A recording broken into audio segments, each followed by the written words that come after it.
लक्ष्मी वेंकटेश भगवान की लक्ष्मी नारायण भगवान की सत्य सनातन धर्म की जय जय श्री राम जय जय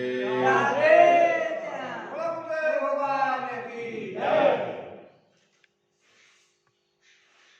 बंसी विभूषित करान्नवनीरदाभात् पीताम्बरादरुणबिम्बफलाधरोष्ठात् पूर्णेन्दुसुन्दरमुखादरविन्दनेत्रात् कृष्णात् परं किमपि तत्त्वमहं न जाने। मेघश्यामं पीतकौशेयवासं श्रीवत्साङ्कं कौस्तुभोद्भासिताङ्गं पुण्योपेतं पुण्डरीकायताक्षं विष्णुं वन्दे सर्वलोकैकनाथम्। ज्ञानानन्दमयं देवं निर्मलस्फटिकाकृतिम् आधारं सर्वविद्यानां हयग्रीवम् उपास्महे हयग्रीवम् उपास्महे। मनोजवं मारुततुल्यवेगं जितेन्द्रियं बुद्धिमतां वरिष्ठं वातात्मजं वानरयूथमुख्यं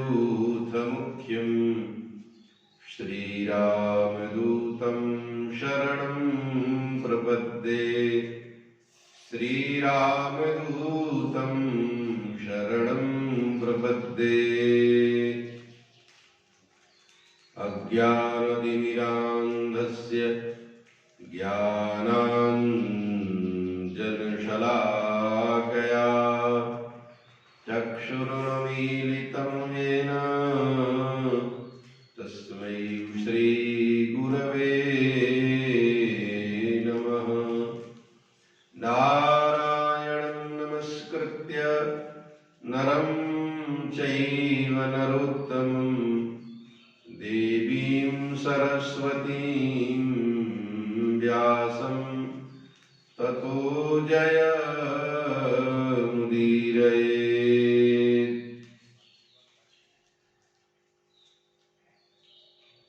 पूज्यपाद श्री आचार्य चरण, धर्मानुरागी बड़भागी भक्त वृंद, परम सम्माननीय समादरणीय माता एवं बहन,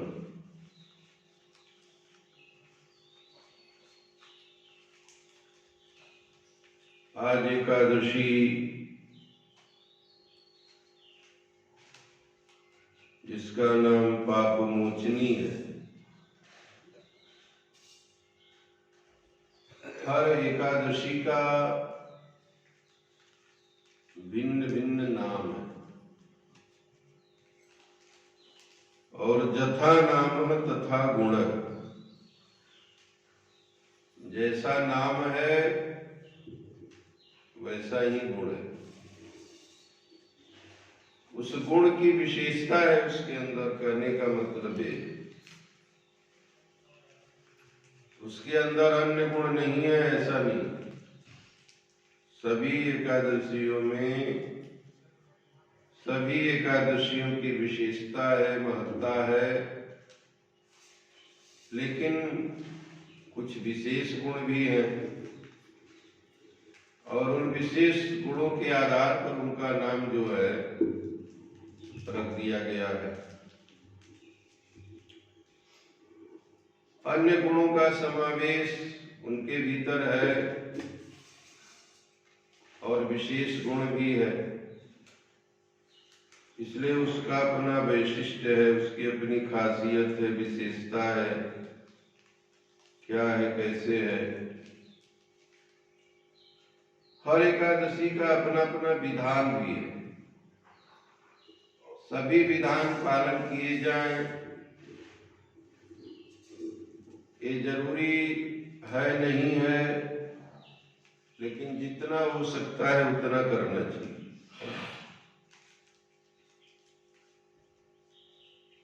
एकादशियों में उसमें भिन्न भिन्न चीजों के, वस्तुओं के दान की महत्ता है, पूजा पाठ की महत्ता है। इस एकादशी में ऐसे पूजन करे, इस एकादशी में ऐसे पूजन करे। तो विधि विधान सिद्धांत में कहता हूं बहुत बृहद है हमारा, बहुत विशाल है। आप करते करते थक जाओ, लेकिन उस विधान का अंत नहीं होगा। जबकि आज के परिवेश में, आज के जमाने में छोटे छोटे विधानों का पालन करना बहुत बड़ी बात हो गई। एक सामान्य आचार विचार का पालन जो है वो बहुत बड़ी बात हो गई है। जो आचार विचार सिद्धांत हमारे जीवन में स्वाभाविक रूप से होना चाहिए, यानी हम उसे करें कि न करें, हमारे जीवन में वो होना चाहिए कि नहीं होना चाहिए, यह बताने की जरूरत ही नहीं है, आवश्यकता ही नहीं, होना ही चाहिए। लेकिन वो भी नहीं है हमारा। विशेष विधान, विशेष सिद्धांत, विशेष बातें समय कालखंड के अनुसार बताई जाती है। लेकिन कुछ सिद्धांत, कुछ विधान, कुछ बातें ऐसी हैं जो हमारे जीवन में होनी ही चाहिए, और अगर वो नहीं है, अगर वो नहीं है तो समझ लीजिए कि जो हमें होना चाहिए वो हम नहीं। जिनसे हमारा अस्तित्व है, हम हैं, इस बात का प्रमाण कैसे मिलेगा? इस बात का प्रमाण इसी बात से मिलेगा कि हमारे अंदर वो बात होनी चाहिए। जैसे सेव है तो सेव का एक गुण है, एक स्वाद है। अमरूद है तो उसका एक गुण है, एक स्वाद है। अगर वो नहीं है तो भाई वो कैसे मानेंगे कि ये सेव है या ये अमरूद है या ये केला है या ये संतरा है। उसी तरह से कुछ सिद्धांत समाज में, परिवार में, राष्ट्र में ऐसे बनाए गए हैं कि जिनका होना जरूरी है, आवश्यक है। और अगर वो नहीं है तो महाराज हम है कि नहीं है। एक जिंदा आदमी की पहचान क्या है? एक तो पहचान यह है कि वो भाई चले फिरे, हंसे बोले, खाए पिए दौड़े। एक तो उसकी जीवंतता की ये पहचान है, और दूसरी तरह तरह की पहचान शास्त्रों में बताई गई। पूज्यपाद गोस्वामी जी ने कहा कि जिन हरि भगति हृदय नहीं आनी, अजीवत सब समान ते प्राणी। कहा कि भगवान की भक्ति जिनके हृदय में नहीं है, जिनके जीवन में नहीं है, जिनके सोच में नहीं है, जिनके चिंतन में नहीं है, जिनके व्यवहार में नहीं है, कहा कि वो जीवित है या नहीं है, मरे, वो मृतक है, मरे हुए। यानी भगवान की भक्ति ही जीवंतता की निशानी है। अंगद जी ने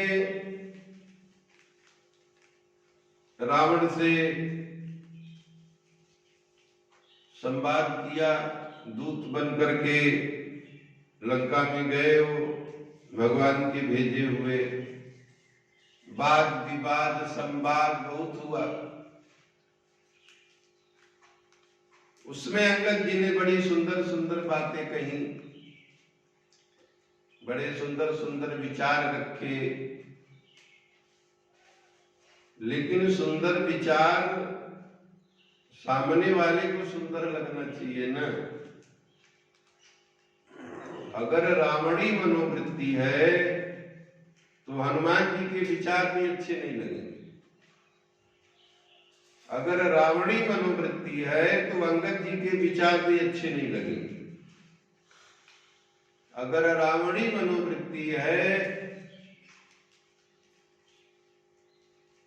तो मंदोदरी के विचार भी अच्छे नहीं लगे।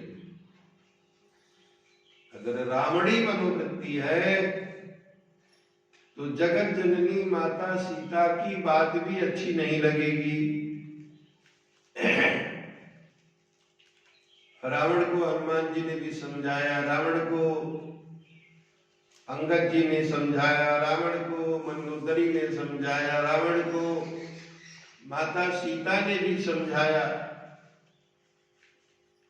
रावण को विभीषण ने भी समझाया जो उनका भाई। तो रावणी जो मनोवृत्ति है वो बड़ी विचित्र है। बस वो जल्दी समझना नहीं चाहती, जल्दी उसे स्वीकार करना नहीं चाहती।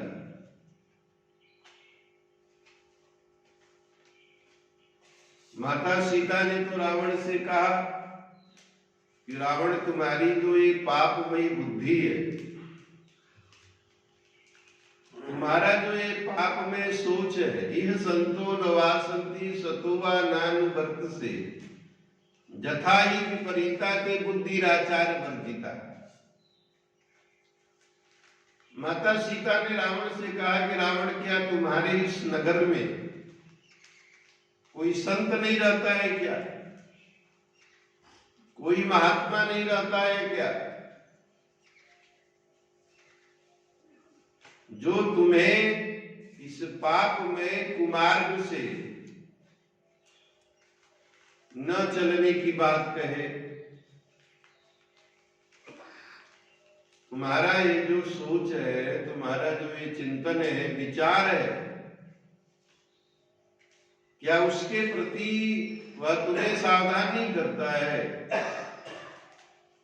क्या तुम्हें उस मार्ग पर चलने के लिए मना नहीं करता है? लेकिन फिर माता सीता ने कहा, नहीं नहीं, ऐसा नहीं हो सकता। संत तो महाराज हर जगह रहते हैं। यद्यपि एक सिद्धांत यह भी है कि शैले शैले न माणिक्यम मौक्तिकम न गजे गजे साधवो नहीं सर्वत्र चंदनम न बने बने। लेकिन मणि का अपना सिद्धांत है, मौक्तिक का अपना सिद्धांत है, लेकिन संत तो प्रायशः हर जगह मिल जाते हैं। पर उपकार वचन मन काया, संत सहज स्वभाव खगराया।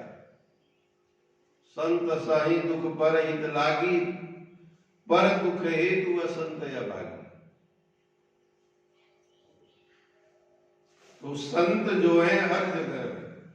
हाँ, उनकी पहचान हमको नहीं है, उनके बारे में जानकारी हमको नहीं है, ये अलग बात होगी। तो माता सीता ने कहा कि संत तो जरूर होंगे, लेकिन तुम उनकी बात सुनते नहीं हो, मानते नहीं हो, ऐसा हो सकता है।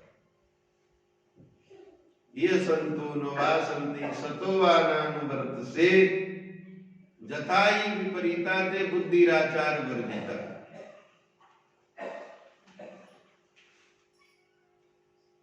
तो रावण को सबने समझाया महाराज, विभीषण ने समझाया, भरी सभा में उसने लात चला दिया। हनुमान जी अच्छी अच्छी बात बताए, अच्छी अच्छी बात बोले, लेकिन अंत में उसने कहा क्या, हनुमान जी की हंसी उड़ा दी, खिल्ली उड़ा दी। क्या कह करके कहा कि बिना हम कपि गुरु बड़ ज्ञानी। देखो ये मुझे समझा रहा है, क्यों समझा रहा है? बोले मृत्यु निकट आई खल तो ही लागे से अधम सिखावन मुहि। मुझे सिखाने का मतलब ये है कि तुम्हारी मृत्यु जो है वो निकट में आ गई। अब बताइए कितनी विपरीत बुद्धि है रावण की। हनुमान जी तो उसे मृत्यु से बचाने की बात कर रहे कि रावण अगर तुम्हें बचना है, लंबे समय तक राज्य करना है, मान सम्मान प्रतिष्ठा के साथ रहना है, तो राम चरण पंकज उर्धरहु लंका अचल राज तुम करो। ऋषि पुलस्ति जस विमल मयंका अतेहि ससिमो जनि होहु कलंका। राम नाम बिनु गिरा न सोहा देखु विचार त्यागी मद मोहा। बसन हीन नहीं सोह सुरारी सब भूषण भूषित बर नारी। राम विमुख संपत्ति प्रभुताई जाई रही पाई बिनु पाई। सजल मूल जिन सरितन नाही बरस गए पुनि तबहि सुखाई। सुन दस कंठ कहूं पन रोपी अब विमुख राम त्राता नहीं कोपी। शंकर सहस अब विष्णु अज तोहि राखी न सकहि राम कर द्रोही। कहा कि इस दुनिया में कोई अचल नहीं है महाराज, सब चलायमान है। सबका राज्य समाप्त हो जाता है कुछ समय के बाद। कितना भी शक्तिशाली क्यों न हो, कितना भी बलशाली क्यों न हो, कितना भी बुद्धिमान क्यों न हो, कितना भी समझदार क्यों न हो, लेकिन समय परिस्थिति देश काल के अनुसार एक दिन सबको गद्दी से उतरना पड़ता है। और उतरना ही नहीं पड़ता है महाराज, दुनिया से जाना भी पड़ता है। लेकिन हनुमान जी ने कहा कि रावण मैं तुम्हें वचन देता हूं कि लंका अचल राज तुम करो। तुम्हारा राज्य जो है वो अचल हो जाएगा, चलायमान नहीं होगा। कभी तुम राज सिंहासन से उतरोगे नहीं, मैं तुमको वचन देता हूं।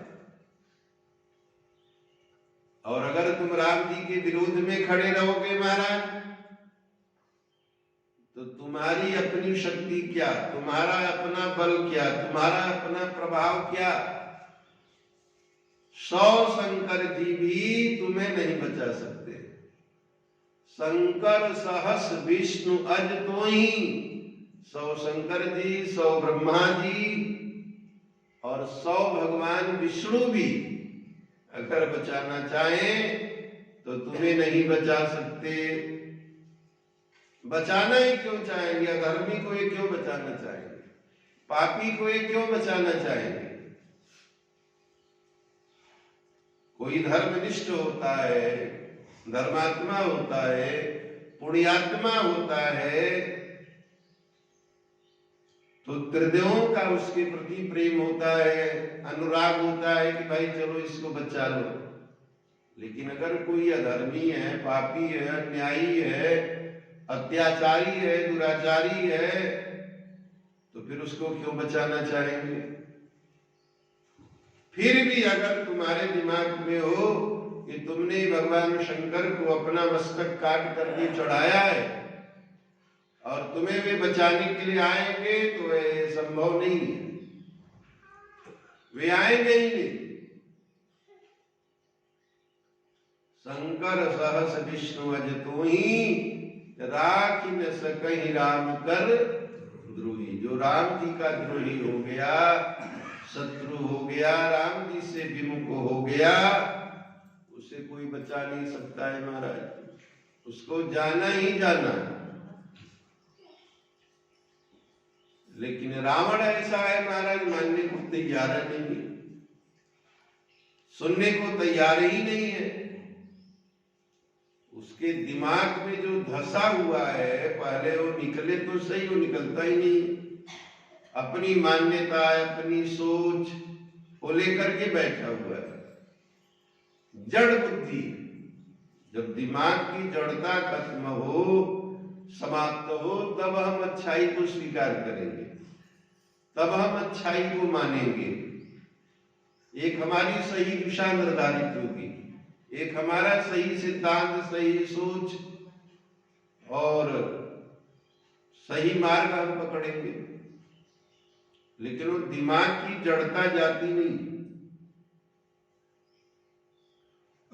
महर्षि गौतम ने अहिल्या को पत्थर बना दिया, कहते हैं पत्थर हो गई।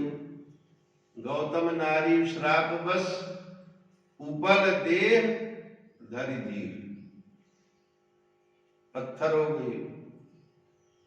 तो गोस्वामी जी ने भगवान श्री राम से प्रार्थना किया कि महाराज, केवल अहिल्या की कथा नहीं है, तो मेरी भी कथा है।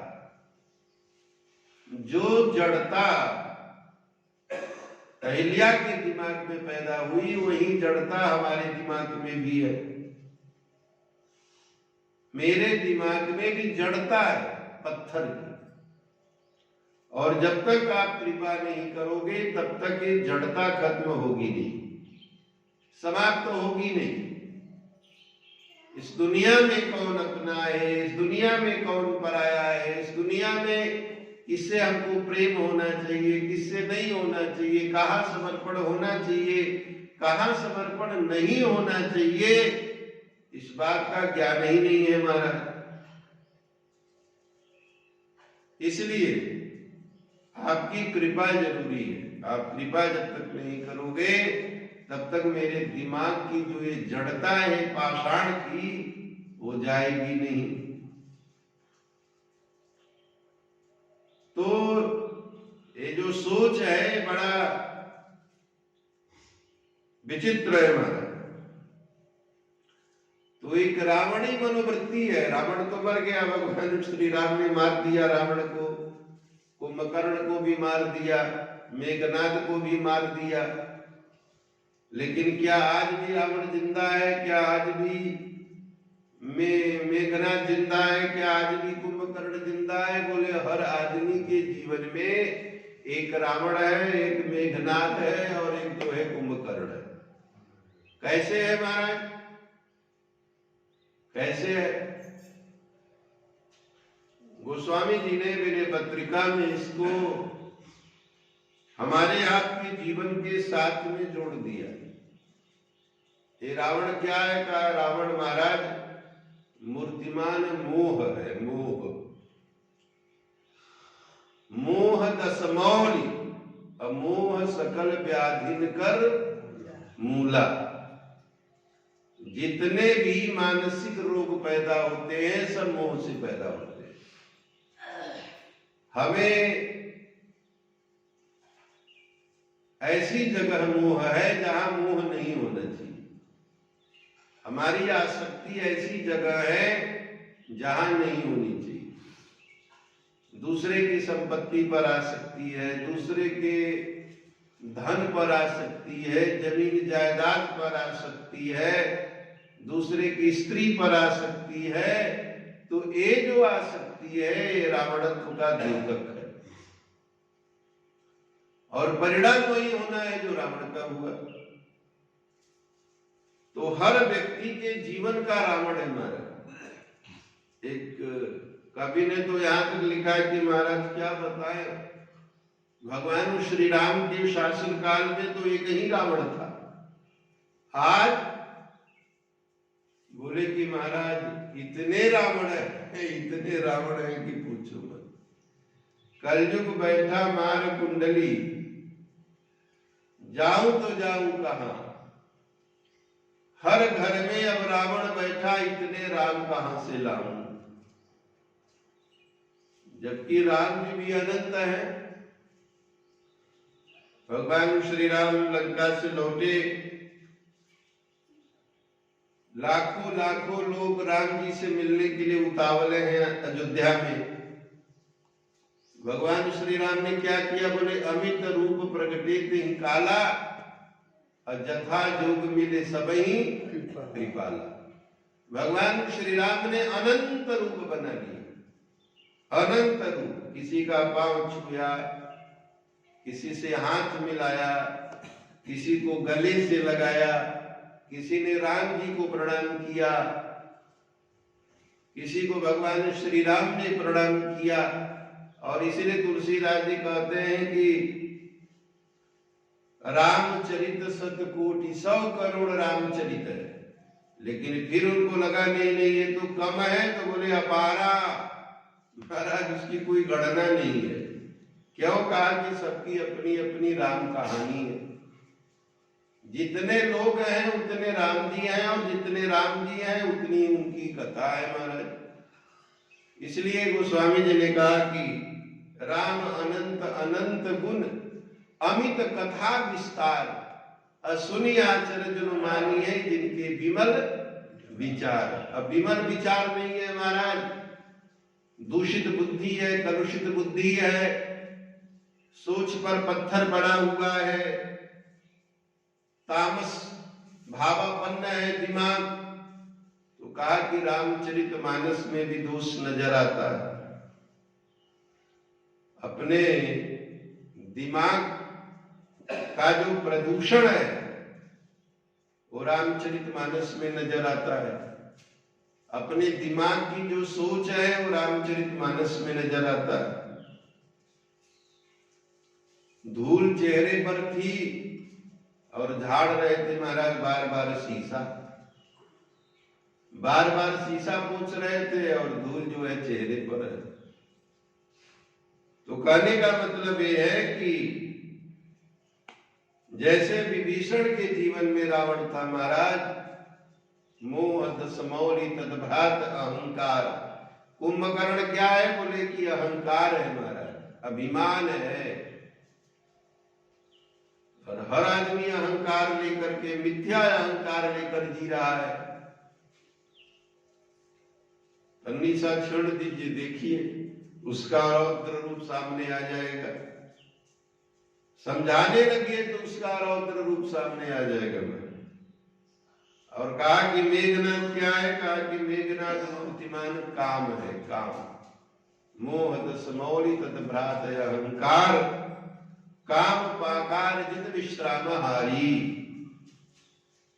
तो हर आदमी के जीवन में रावण है, हर आदमी के जीवन में कुंभकर्ण है, हर आदमी के जीवन में मेघनाद है, और हर आदमी के जीवन में लंका है महाराज। अयोध्या हो तो शांति मिलेगी, चित्रकूट हो तो शांति मिलेगी, मिथिला हो तो प्रसन्नता आनंद मिलेगा। लेकिन हम लोग तो ऐसी जगह है जहां महाराज लंका है, लंका। जैसे विभीषण जी ने हनुमान जी से क्या कहा, अब वैसे तो आदमी यही सोचता है ना कि हमको संपत्ति मिल जाए, संपत्ति मिल जाए, वैभव मिल जाए। लेकिन विभीषण जी जिस लंका में रहते हैं वो लंका कैसी है महाराज। हनुमान जी ने देखा उस लंका को, कनक कोट, सोने की 4 दीवारी है महाराज। लंका नगरी कोई छोटी नगरी तो थी नहीं, बहुत विस्तृत थी। और वो विस्तृत नगरी महाराज परकोटे से घिरी हुई थी। और परकोटा किसका था, बोले कि सोने के ईंटों से वो बनी हुई थी, स्वर्णमयी थी। और उस पर मणियों की चित्रकारी की हुई थी। ऐसा नहीं कि ऐसे ही खड़ा कर दिया, नहीं, उसको सुंदर बनाने के लिए प्रयास किया गया था। कनक कूट विचित्र मणिकृत सुंदरायतना घना, चौहट्ट हट्ट सुबट्ट भीतिम 4 फुल बहुविधि बना। और लंका के भीतर जो नगर, जो मकान बने हुए थे, भवन बने हुए थे महाराज, वो भी स्वर्ण के थे, सोने के थे।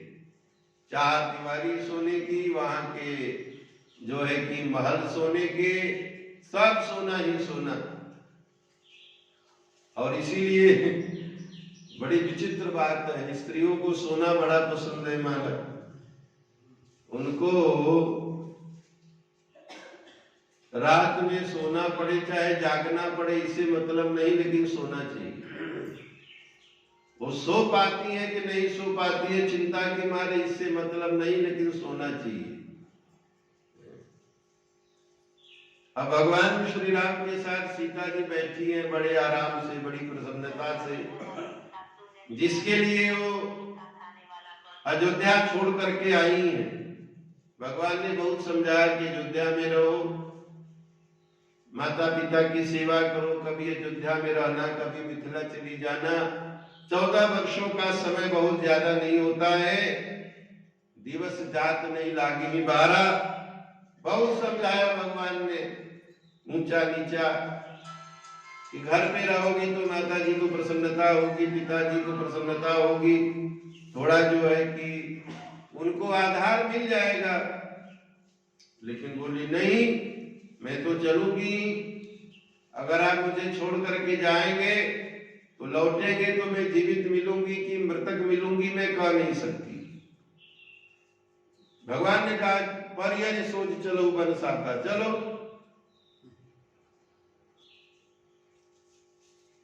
तो भगवान के साथ वो बैठी है और मारीच सोने का मृग बन करके आ गया महाराज। अब सीता जी ने देखा कि अरे बड़ा सुंदर है ये चित्र विचित्र। सीता परम रुचिर मृग देखा, अंग अंग सुमनोहर देखा, सत्य संत प्रभु बधि करिए ही, आनहु चर्म कहती वैदेही। वैदेही शब्द का प्रयोग किया, क्यों? बोले शरीर का भार न रहे तो विदेह, और विदेह शब्द से वैदेही शब्द बना है, यानी महाराज जनक की पुत्री। तो कहा कि उस मृग को उन्होंने देखा तो इतनी मंत्र मुग्ध हो गई, इतनी मंत्र मुग्ध हो गई कि पूछे मत महाराज। वो सोने का मृग देख करके स्वर्ण मृग में इतनी उनकी अभिरुचि हो गई, इतना प्रेम हो गया, इतना लगाव हो गया कि भगवान को भेज दे रही है, महाराज आइए अब धनुष बाण लेकर के इसको मार करके ले जाइए। पहले तो पकड़िए, लेकिन अगर पकड़ में नहीं आता है तो इसको मार दीजिए। पकड़ करके ले आएंगे तो मैं इसे अयोध्या ले चलूंगी, अपनी माताओं को दिखाऊंगी कि देखिए कितना सुंदर ये सोने का मृग है। और अगर नहीं पकड़ में आता है महाराज तो इसको मार दीजिए, इसकी छाल बड़ी सुंदर होगी। अब भगवान को आदेश दे रही हैं कि सोने का मृग मार करके ले। अगर सोने का मृग चलने फिरने वाला है तो सीधी सादी बात है, न जाने किन किन राहों से होकर के वो दौड़ेगा, कांटे में दौड़ेगा, कंकड़ में दौड़ेगा, जंगल में दौड़ेगा, उबड़ खुबड़ रास्तों से वो दौड़ेगा, और भगवान को हर रास्ते से जाना होगा। श्री हनुमान जी ने भगवान श्री राम को देखा तो महाराज दुखी हो गए। क्यों दुखी हो गए? कहा कि कठिन भूमि कोमल पदगामी, कवन हेतु विचरहु वन स्वामी। ये भूमि बड़ी कठिन है और भक्त लोग दुखी हो जाते हैं। भगवान श्री राम को पृथ्वी पर चलते हुए देख करके, पृथ्वी पर चलते हुए देख करके दुखी हो जाते हैं। ये पृथ्वी बड़ी कठिन है, आपके चरण बड़े कोमल हैं, और कोमल चरणों से आप इस कठिन धरती पर क्यों चलते? मिथिला में माता सीता को भी ऐसा ही लगा। भगवान शंकर के धनुष को देख करके, जब भगवान श्री राम धनुष तोड़ने चलते हैं तो सभी लोग दुखी हो जाते हैं। क्यों? कहा कि धनुष बहुत विशाल है, बहुत कठोर है, बहुत वजनी है, बहुत भारी है, और राम जी तो बड़े कोमल हैं। बड़े कोमल हैं। कमठ पृष्ठ कठोर विदम धनुर मधुर मूर्ति रसौ रघुनंदनः कथम धिज्य मदेन विधीयताम अहह तात पड़स्तव दारुणः अहह तात दारुण हठखानी असमुझत नहीं कछु लाभ नहानी। कमठ पृष्ठ कठोर विदम धनुर, ये जो भगवान शंकर का धनुष है कछुए की पीठ की तरह बड़ा कठोर है, वज्र की तरह कठोर है, पत्थर की तरह कठोर है। कमठ पीठ पविकूट कठोरा, माता कौशल्या को भी लगता। कमठ पीठ पविकूट कठोरा असि नृप समाज में शिव धनु तोरा। अविश्व विजय जस जान की पाई आए भवन ब्याही सब भाई। असकल अमानुष कर्म तुम्हारे केवल कौशिक कृपा सुधारे। कहा कि जो भगवान शंकर का धनुष कछुए के पीठ से भी कठोर, वज्र से भी कठोर और पत्थर से भी कठोर, अगर उसे राम जी ने तोड़ दिया तो ये केवल महर्षि विश्वामित्र की कृपा का परिणाम है। वो महात्मा है, तंत्र मंत्र जानते हैं, उन्होंने अपने मंत्र से उसको तोड़ दिया, तोड़वा दिया। ये तुम्हारे अंदर इतनी शक्ति नहीं है, ताकत नहीं है, बल नहीं है कि तुम उस धनुष को तोड़ सको। माता सीता को भी यही लगता है कि भगवान श्री राम बड़े मधुर हैं, बड़े कोमल हैं, कैसे धनुष को तोड़ पाएंगे। मिथिला के लोग अपना जीवन भर का पुण्य समर्पित कर दिए।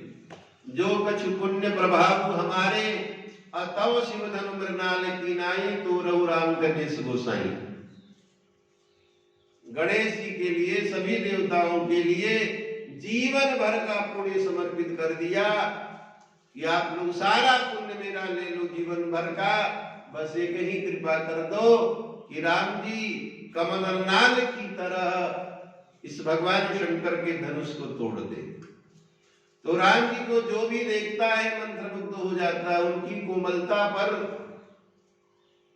भयभीत तो हो जाता है। कठिन भूमि कोमल पदगामी कवन हेतु विचरऊ वन स्वामी। लेकिन माता सीता यहाँ पर राम जी को सोने का मृग मारने के लिए भेज देती हैं।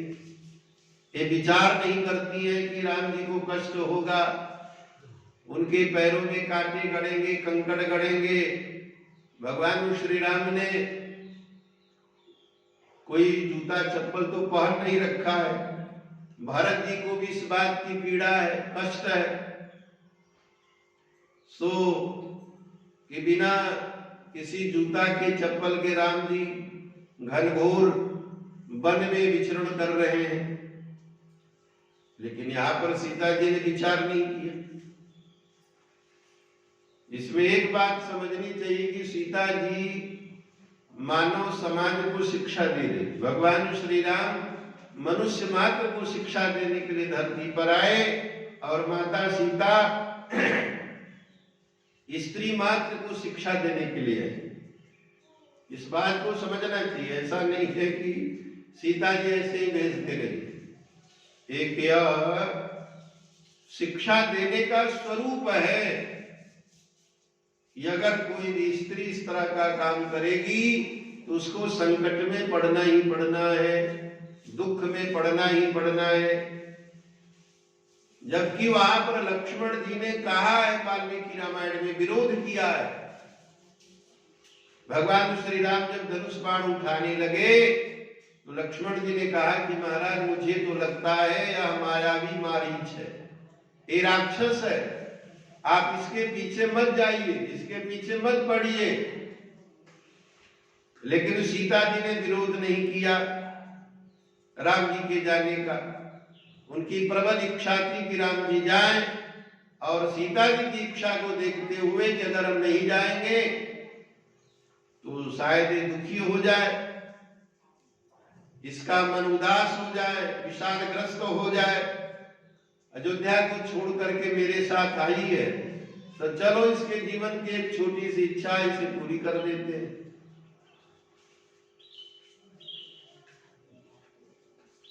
और धनुष बाण लेकर के भगवान श्री राम चल पड़े। बात की कथा सभी लोग जानते। भगवान श्री राम उधर गए, मारीच ने अपनी मायावी कला दिखाई, लक्ष्मण जी भी चले गए और इधर रावण आया और माता सीता का हरण करके ले गया। भगवान श्री राम ने मानो यह सीता जी के लिए संदेश दिया कि तुमको सोने के मृग पर आसक्ति थी, सोने का मृग तुमको चाहिए, तो सोने का मृग तो मिला नहीं, चलो मैं तुमको सोने की नगरी में भेज दे रहा हूं, जाओ सोने की नगरी में रहो और देखो कि तुमको कितना सुख मिलता है, कितनी शांति मिलती है, कितनी प्रसन्नता मिलती है, कितना आनंद मिलता है, कितना चैन मिलता है।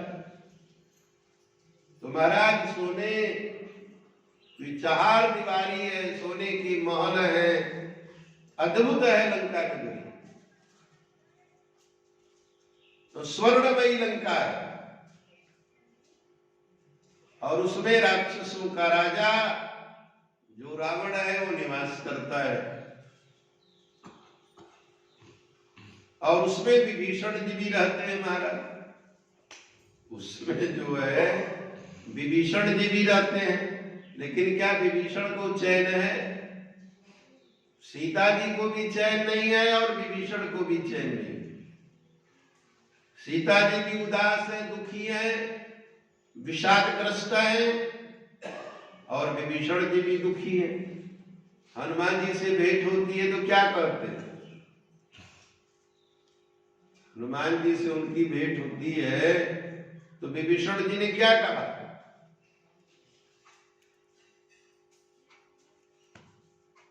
कहा कि महाराज वो लंका में कैसे रहते हैं? बोले कि जीव दसननी में हूं जीव बिचारी, सुना हूं पवन सुत रहनी हमारी, अजीमी दसननी में हूं जीव बिचारी। जैसे 32 दांतों के बीच में जीभ रहती है हमारा, जीभ जो है वो दांतों के लिए बहुत मददगार है।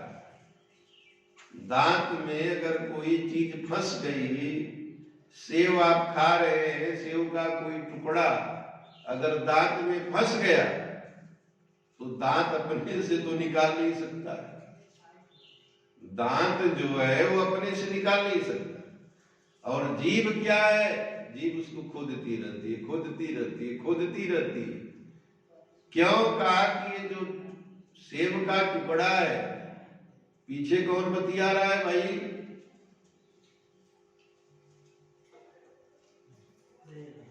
गजब है महाराज। तो कहा कि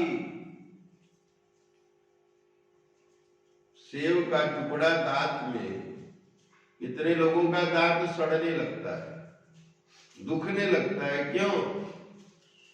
ठीक है बीमारी हो जाती है, लेकिन 90% बीमारी केवल गंदगी से होती है। हर समय खाते रहते हैं लेकिन दांत की सफाई नहीं करते, दांत की सफाई नहीं करते हैं। खाए और चल दिए, खाए और चल दिए। दांत को जब भी आप कुछ खाओ दांत की सफाई करो। अगर दांत में खाई हुई चीज जो है वो नहीं लगी है, उसको आपने निकाल दिया, धो दिया कांटे से, तो जल्दी दांत खराब नहीं होंगे। लेकिन महाराज खा तो रहे लेकिन मुंह धो ही नहीं रहे। एक बार सवेरे किसी तरह से ब्रश कर लिए, दतुवन कर लिए, इसके बाद 24 घंटा खा रहे, सफाई होनी ही नहीं, तो बीमारी होगी तो नहीं होगी, क्या होगी? तो जीभ जो है बेचारी वो खोद खोद करके तब तक निकालती रहती है जब तक वो टुकड़ा निकल नहीं जाता। कितनी मददगार है जीभ हमारा दांत की। और अगर थोड़ी सी असावधानी हुई दांत के नीचे जीभ आई तो कच्च से काट लेता है, तनिको रहम नहीं करता है। कि नहीं नहीं ये तो हमारी पड़ोसी ने बड़ी मददगार है, इसको भाई जहां रंच मात्र सावधानी हुई तो जीव जो है वो दांत को काट लेता है, तनिको उसको रहम नहीं आती। जीव ने कहा कि ठीक है भाई तुमने काट लिया, क्या तुम कर क्या सकती हो, दांत लगा इधर उधर बोल ले। जीव ने कहा कि जब तक मैं नहीं बोलती हूं तभी तक तुम हो, अगर मैंने बोला नहीं ना तो कहते इतने थप्पड़ मारेगी 32 के बाहर निकल जाएगी। तो दांत जो है वो तो ठीक है अपनी जगह ही है। अब हनुमान जी बोले कि भाई विभीषण जी अगर आप समझदार हो तो समझ लो। क्या? हनुमान जी ने कहना चाहा कि भाई ये बताओ कि दांत पहले आते हैं कि जीभ पहले आती है? जीभ तो जन्मजात होती है महाराज, और दांत जो है वो बाद में आते हैं। एक बार आकर के गिर जाते हैं दूध के दांत, फिर दोबारा दांत आते हैं, और बाद में एक उम्र बीतते बीतते दांत भी गिर जाते हैं, लेकिन जीभ जो है वो जीवन भर बनी रहती है, जीवन के साथ ही जाती है, वो गिरती नहीं है। दांत आते हैं वो गिर जाते हैं।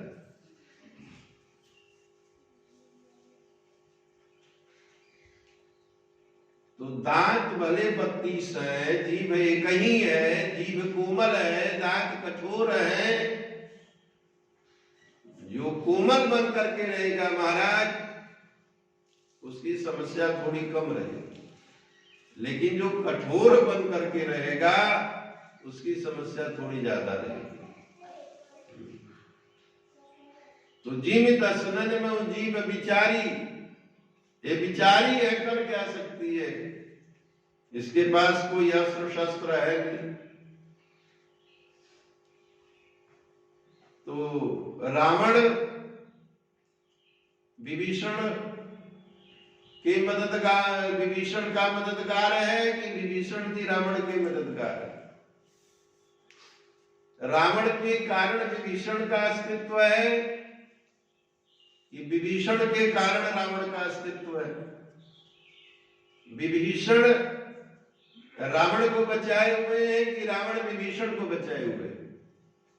गोस्वामी जी से पूछा गया महाराज बताइए कौन किसका रक्षक है, कौन किसका पालनहार है, कौन किसके बलबूते है? रावण के पास तो महाराज बहुत बड़ी शक्ति है, बहुत बड़ा बल है, बहुत बड़ा प्रभाव है, बहुत बड़ी ताकत है। ब्रह्मा जी इतने भयभीत हैं कि आकर के वेद सुनाते हैं। शंकर जी इतने भयभीत हैं कि महाराज सवेरे आकर के पूजा करा लेते हैं। पहले तो पूजा करने जाता था, बाद में कहा कि महाराज समय नहीं है, जरा आप चले आया करिए।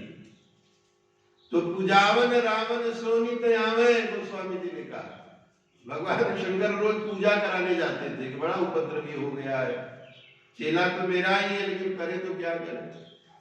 जहर का पौधा भी अपने से लगा करके नहीं काटा जाता, वरदान दे दिया है, अब चलो करो उपद्रव, तुम्हारा कर्म ही तुमको विनष्ट करेगा, मैं कुछ नहीं कहूंगा तुमको। तो पूजा कराने के लिए जाते थे मैं, और ब्रह्मा जी वेद सुनाते थे, ऐसा उसका प्रभाव था, ऐसी उसकी महिमा थी। और कहा कि विभीषण जी का तो कोई प्रभाव नहीं था, बस एक सामान्य ढंग से अपना रहते थे महाराज। तो कौन किसकी रक्षा कर रहा है? तो गोस्वामी जी ने लिखा कि रावण जब ही विभीषण त्यागा, भयउ विभव बिनु तब ही अभागा। कहा कि विभीषण का त्याग करते ही रावण वैभव विहीन हो गया, अभागा हो गया, हमारा भाग्य विहीन हो गया।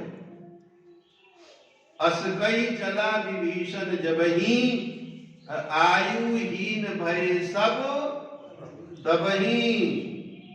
विभीषण जी रावण को बचा रहे थे, लंका को बचा रहे थे, लंका के लोगों को बचा रहे थे। पापियों के बीच में अगर एक भी पुण्यात्मा है महाराज, तो उस एक पुण्यात्मा के कारण सभी लोग सुरक्षित रहे, सभी लोग व्यवस्थित रहे।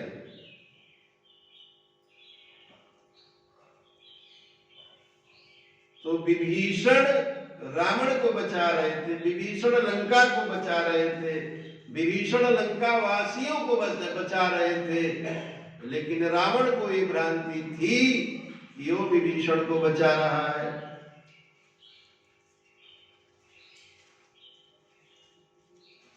तो धर्म कर्म की अपनी एक विलक्षण महिमा होती है महाराज, विशेषता होती है, प्रभाव होता है उसका। तो जैसे विभीषण के जीवन में रावण है, विभीषण के जीवन में लंका है, अंततः उनको छोड़ करके भागना पड़ा भगवान की शरण में, उसी तरह से दुनिया भी कुछ इसी तरह की है। और गोस्वामी जी ने तो शरीर को ही लंका कहा। ये शरीर रूपी लंका में जीव रूपी विभीषण निवास करता है, और काम है, क्रोध है, लोभ है, मोह है, मद है, मत्सर है, ईर्ष्या है, द्वेष है, छल है, कपट है, ये सब जो है महाराज, ये सब रावणी सेना है। ये सब हर समय दुख देते रहते हैं, पीड़ा देते रहते हैं, कष्ट देते रहते हैं। और ये तब तक कष्ट देते रहेंगे जब तक राम जी की कृपा नहीं होगी। रावण मरेगा नहीं, कुंभकर्ण मरेगा नहीं, जब तक मेघनाद मरेगा नहीं। सीता जी भी तभी सुखी होंगी जब सीता जी क्या है, सीता जी के भिन्न भिन्न रूप हैं। कोई कहता है सीता जी भक्ति है, कोई कहता है सीता जी शक्ति है, कोई कहता है सीता जी शांति है, कोई कहता है सीता जी लक्ष्मी है, और ये सब है सीता जी भिन्न भिन्न रूपों में। हम जो मान ले, जो समझ ले, जो जान ले। तो रावण को बहुत सारे लोगों ने समझाया, हम जीवंत हैं कि नहीं, या हमें समझना पड़ेगा। अंगद जी ने रावण के सामने बताया कि 14 लोग मरे हुए हैं, मृतक तुल्य।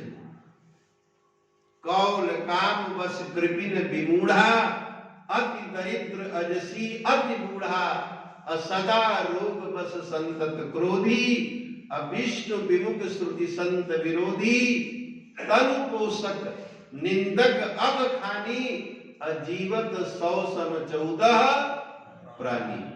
ये 14 प्रकार के लोग मृतक तुल्य महाराज, मरे हुए। तो हमारे जीवन में बहुत सारी बातें ऐसी हैं जो होनी ही चाहिए। माता पिता की बात हम न माने, ये ठीक नहीं। गुरु की बात हम न माने, ये ठीक नहीं।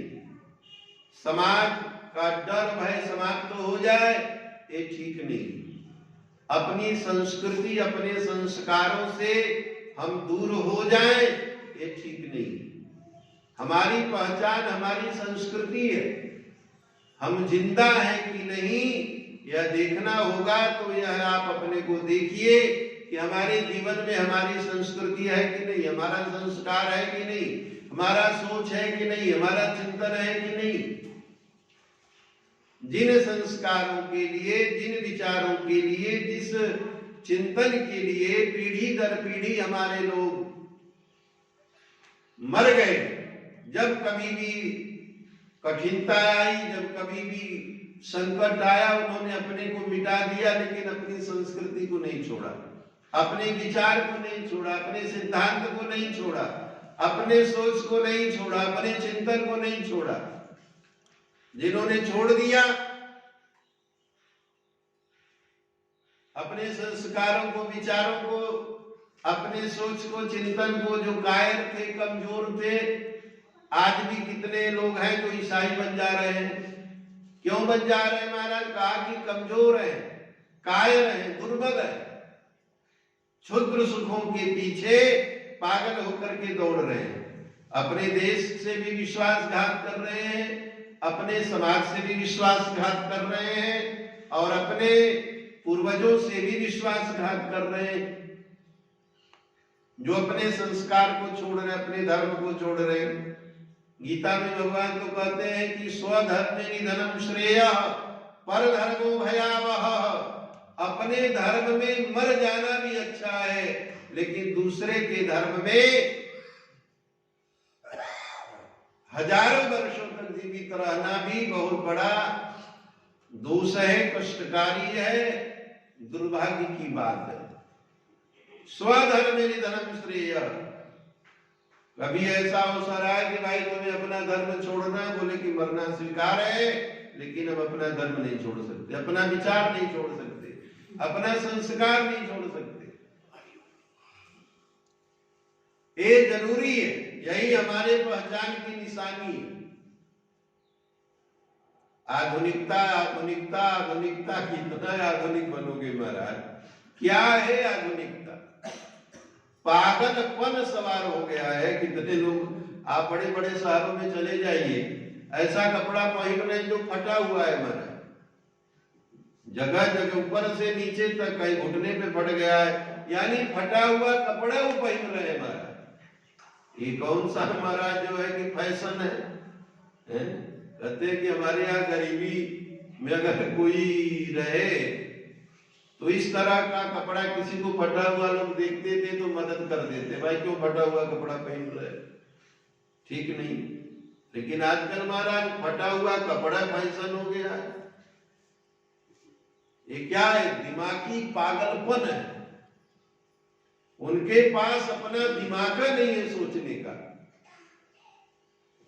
मंद बुद्धि उनको कहिए, वो भी कहना जो है कि गलत है। दिमाग ये नहीं है महाराज। फटा हुआ कपड़ा पहनना, अभद्र कपड़ा पहनना, न तो पढ़े लिखे की निशानी है, न तो सभ्यता की निशानी है, न तो संस्कार की निशानी है। मानसिक दिवालियापन, हजारों वर्षों की, लाखों वर्षों की, करोड़ों वर्षों की, अरबों खरबों वर्षों की जो हमारी परंपरा है, उस परंपरा को छोड़ करके जुम्मे 4 दिन की जो चीजें हमें दिखाई दे रही हैं, अगर उनके पीछे हम पागलपन लेकर के दौड़ रहे हैं तो समझिए कि ये मानसिक दिवालियापन के सिवा कुछ नहीं। तो हम जीवित हैं, इस बात का प्रमाण यही है कि हम अपने संस्कारों के साथ हैं कि नहीं, हम अपने विचारों के साथ हैं कि नहीं, हम अपने पूर्वजों के पद चिन्हों पर चल रहे हैं कि नहीं चल रहे हैं, ये हमें देखना पड़ेगा। और अगर हम नहीं हैं तो ये मान करके चलिए कि हमारे पास दुनिया भर का साधन है, आलीशान मकान है, गाड़ी है, बंगला है, सब कुछ है, लेकिन अपने संस्कार नहीं है, अपनी संस्कृति नहीं है। हमारे जीवन में रामायण गीता नहीं है, भागवत नहीं है, भगवान राम कृष्ण नहीं है, तो समझिए कि मरे हुए, जीवन का कोई चिन्ह नहीं। और इसीलिए गोस्वामी जी ने कहा कि जिन हरि भगति हृदय नहीं आनी, जीवत सब समान तेई प्राणी। अगर भगवान की भक्ति हृदय में नहीं है, जीवन में नहीं है, अपना संस्कार, विचार, सोच, चिंतन, व्यवहार नहीं है, अपने रीति रिवाजों का हम पालन नहीं करते हैं, तो कुछ भी जीवन में हो जाए, लेकिन ये जीवंतता की निशानी नहीं है। हम जीवित हैं, इस बात का प्रमाण हमारी संस्कृति है। हम जीवित हैं, इस बात का प्रमाण हमारा संस्कार है। हम जीवित हैं, इस बात का प्रमाण हमारे जीवन में भगवान की भक्ति है। ये सब जीवन में जरूर होना चाहिए, अवश्यमेव करणीय है, अवश्य ही करना चाहिए। अगर ये नहीं है महाराज तो ये बहुत चिंता का विषय है, बहुत जो है दुख का विषय है, ये दुर्भाग्य का विषय है। इस पर हमें पुनः पुनः मंथन करने की जरूरत है, सोचने की जरूरत है, विचार करने की जरूरत है। सियावर रामचंद्र की सीताराम जय सीताराम।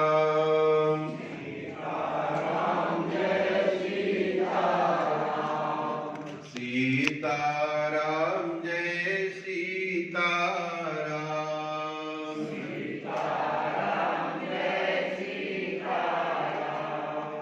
सीताराम जय सीताराम।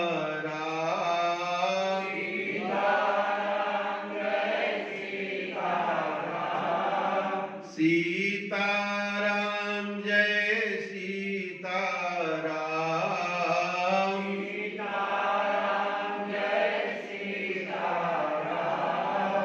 सीताराम जय सीताराम।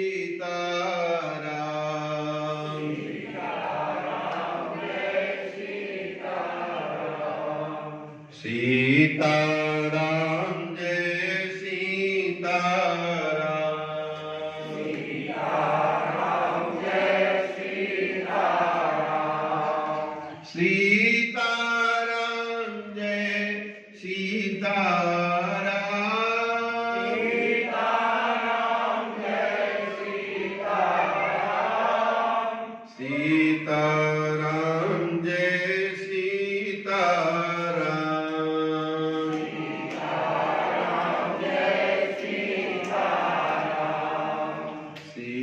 सीताराम जय सीताराम। सीताराम जय सीताराम।